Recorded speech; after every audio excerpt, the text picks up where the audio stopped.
दोस्तों अगर आप नाइन्थ क्लास के स्टूडेंट हो, अगर आप चाहते हो कि नाइन्थ क्लास में आपको 90% प्लस मार्क्स स्कोर करना है, तो आपका पेपर प्रेजेंटेशन कैसा होना चाहिए वो मैं आपको बताने जा रहा हूँ।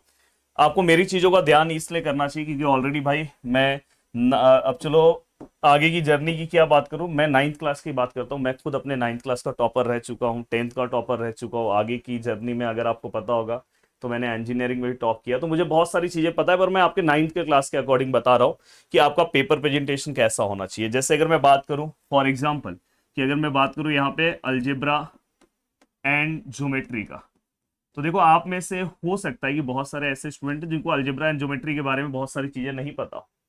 तो देखो दोस्तों, ज्योमेट्री के अंदर आपको क्या ध्यान रखना है कि ज्योमेट्री के अंदर देखो जो भी आपको क्वेश्चन मिलता है, जैसे ज्योमेट्री के अंदर कुछ, जैसे अगर बात करूं मैं सर्कल लेसन है, मैं बात करूं ट्रिग्नोमेट्री है। ट्रिग्नोमेट्री में तो ज्यादा कुछ टेंशन नहीं है, सरफेस एरिया वाला लास्ट वाला लेसन है। तो आपको जहां पे पॉसिबल हो वहां पे आपको क्या करना है दोस्तों, डायग्राम बनाना है। एंड डायग्राम बनाने के बाद यहाँ पे आपको क्या करना है दोस्तों, गिवन लिखना है। मतलब इस डायग्राम में जो भी है, रेडियस दिया है, हाइट दिया है, हाँ, और आपका क्या फाइंड आउट करना है वो लिखो, या तो कभी कभी टू प्रूफ होता है वो लिखो। एंड दोस्तों इसके बाद आपका सॉल्यूशन स्टार्ट हो जाएगा, और सॉल्यूशन सॉल्व करते टाइम अगर कहीं पे कुछ फॉर्मूला है तो उसके आगे ऐसे फॉर्मूला लिख दिया करो, बिना फॉर्मूले के नहीं है। और लास्ट में दोस्तों आपको आंसर लिखना है। तो ये तो फॉर्मेट आपको फॉलो करना है हर एक क्वेश्चन के लिए। आप बोलोगे सर 1 मार्क्स के लिए, यस करना है। अगर आप सच में चाहते हो कि 10th क्लास में टॉपर बनना है तो ये जर्नी आपको 9th क्लास से स्टार्ट करना है। तो ये आपको पूरा का पूरा पार्ट इस तरह से लिखना है, ऐसा नहीं कि आप खुद लिख रहे हो, सब लोग। और एक और चीज, सबसे बड़ी चीज बता रहा हूँ, जो आपके क्वेश्चन पेपर पे जो डायग्राम होगा वो सेम टू सेम डायग्राम आपको आंसर शीट पे भी ज्योमेट्री के पेपर में ड्रॉ करना है। बाकी अलजेब्रा में भी आपको ऐसे ही रखना है। अब देखो मैं आपको एक सजेशन और देना चाहता हूँ। बहुत सारे, जैसे मैंने अपने बोर्ड एग्जाम की मैं बात कर रहा हूँ, अभी तो आप नाइन्थ में हो, मैंने अपने अलजेब्रा के बोर्ड एग्जाम में मैंने रफ वर्क साइड में किया था।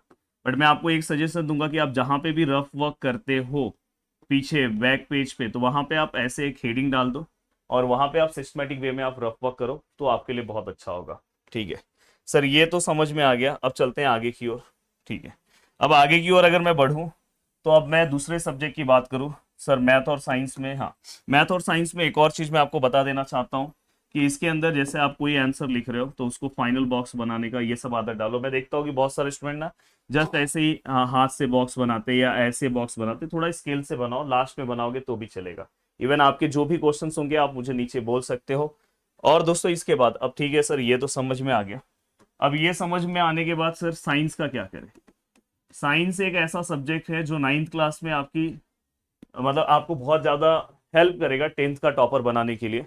तो मैं आपको ये बोलना चाहता हूँ कि साइंस में फॉर एग्जांपल कोई डायग्राम है, अगर फॉर एग्जांपल यहाँ पे कोई भी डायग्राम है, अगर मैंने यहाँ पे एक्स वाई जेड कोई भी डायग्राम बनाया, तो आपको क्या करना है पता है। डायग्राम बनाने के बाद सबसे बड़ी गलती आप क्या करते हो पता है, जैसे अगर समझो डायग्राम में नेमिंग कहाँ कहाँ पे, समझो यहाँ पे एक नेमिंग है, एक नेमिंग यहाँ है, एक यहाँ है, एक यहाँ है और एक यहाँ है। तो आपको क्या करना है दोस्तों, सबसे पहले यहाँ, सॉरी, हाँ ठीक है, थोड़ा सा देखो, ये आप अभी 9 से ही सीखना स्टार्ट कर दो। कुछ आपको समझ में आ रहा है। जब मैं लाइन ड्रॉ कर रहा हूँ तो देखो एक मार्किंग में फॉलो कर रहा हूँ। इवन सर ये वाला कैसे होगा, तो ये वाला ऐसे, देखो ऐसे मैंने लिया, थोड़ा सा टेढ़ा हो गया, समझ जाओ। और फिर दोस्तों इसके बाद यहां से ऐसे, और ये वाला, ये देखो ऐसे। फिर यहाँ पे इसके जो भी नेमिंग्स होंगे, जो भी इसके नेम्स होंगे वो मैं यहाँ पे मेंशन करूंगा। ठीक है, अभी तक हम क्या करते थे पता है, आड़म तोड़म जहां से मन करता था वहां से नेमिंग लिखते थे। ऐसे पेपर चेकर के लिए बहुत इजी रहता है और वो आपको ज्यादा से ज्यादा मार्क्स दे सकता है। और इसके बाद आपको ये डायग्राम का जो भी नेमिंग है वो आपको यहाँ पे मेंशन करना है। ये नहीं करोगे तो मार्क्स उड़ता है।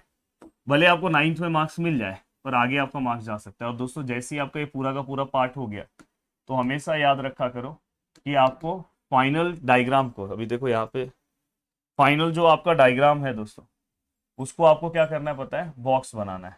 ये हमेशा याद रखना, जो आपका फाइनल डायग्राम है उसको आउटलाइन बॉक्स बनाना मत भूलना। ये चीज का ध्यान रखना। जैसे ये देखो मैंने आउटलाइन बॉक्स बनाया, तो ये साइंस के अंदर आपको ध्यान रखना है। साइंस के अंदर और क्या ध्यान रखना है, जैसे आप गिव साइंटिफिक रीजन लिख रहे हो, 2 मार्क्स का रीजन है तो आपको 4 पॉइंट्स मेंशन करना है। कितने पॉइंट्स, 4 पॉइंट्स। सर 4 पॉइंट्स वैसे लिखे, आप ऐसे भी लिख सकते हो, पॉइंट नंबर 1 2 3 एंड 4। और जैसे अगर समझो कहीं पे 3 मार्क्स का क्वेश्चन है तो आपको 6 पॉइंट मेंशन करना है, अगर पॉसिबल हो तो डायग्राम बना दोगे तो अच्छा है, तो ये चीज का ध्यान रखना। अब ये सब होने के बाद एसएसटी में क्या करना है सर? देखो एसएसटी में मैं आपको ये बोलना चाहूंगा कि एसएसटी सब्जेक्ट के अंदर आप जहाँ पे जैसे हिस्ट्री पॉलिटिकल में कहीं पे अगर पॉसिबल हो तो आप फ्लो चार्ट के अकॉर्डिंग, जो क्योंकि जो बड़े क्वेश्चंस हैं वो ट्राई करो, कहीं पे कुछ टाइप्स दिया है तो आप ऐसे फ्लो चार्ट के अकॉर्डिंग दिखाओ, देन उसको आप एक्सप्लेन करो तो आपको पूरे मार्क्स मिलेंगे।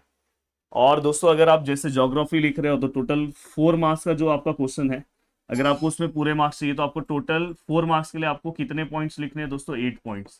और जहां पे पॉसिबल हो तो आप डायग्राम्स भी मेंशन करना। तो इस तरह से आपका ये सब्जेक्ट भी हो गया।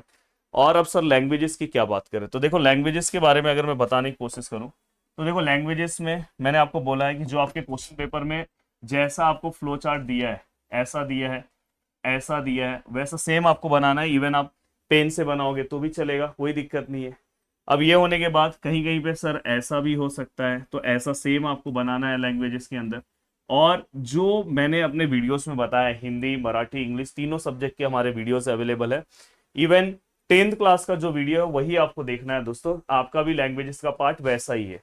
तो आपको ये हेल्प करेगा कि आपकी चीजें लिखने के लिए। अब यहाँ पे बहुत सारे, तो वो जो वहाँ पे बोर्ड के रूल है वो आप अभी से ही फॉलो करोगे, लेटर में कैसे लाइन गैप करना है, कहाँ पे सब्जेक्ट्स लिखना है, सब्जेक्ट कितना लिखना है। अब देखो दोस्तों बहुत सारे स्टूडेंट क्या करते हैं पता है, पहले पूरा का पूरा आंसर लिखते हैं, सॉरी पहले ये बॉक्स बनाते हैं फिर आंसर लिखते हैं। जब आंसर लिखने जाते हो तो पता चलता है यार जगह कम हो गया, फिर लास्ट वाली चीजें ना बहुत छोटा छोटा लिखते हो। मैं इसलिए बोल रहा हूँ कि पहले आप आंसर लिखो, यहाँ पे भी आप आंसर लिखो, एंड देन दोस्तों इसके बाद आप क्या करो पता है, यहाँ पे बॉक्सेस रेडी करो, तो आपके लिए चीजें बहुत आसान हो जाएगी। तो ये चीज भी आपको पता होना चाहिए। तो उम्मीद कर रहा हूं कि आपको बहुत अच्छा लगा होगा मेरा ये वीडियो, और बहुत ही अच्छे तरीके से हमने सब चीजें आपको कवर करके दी है। वीडियो को देखने के लिए दिल से थैंक यू सो मच दोस्तों। मिलते हैं नेक्स्ट वीडियो में। बाय बाय, टेक केयर, जय हिंद दोस्तों।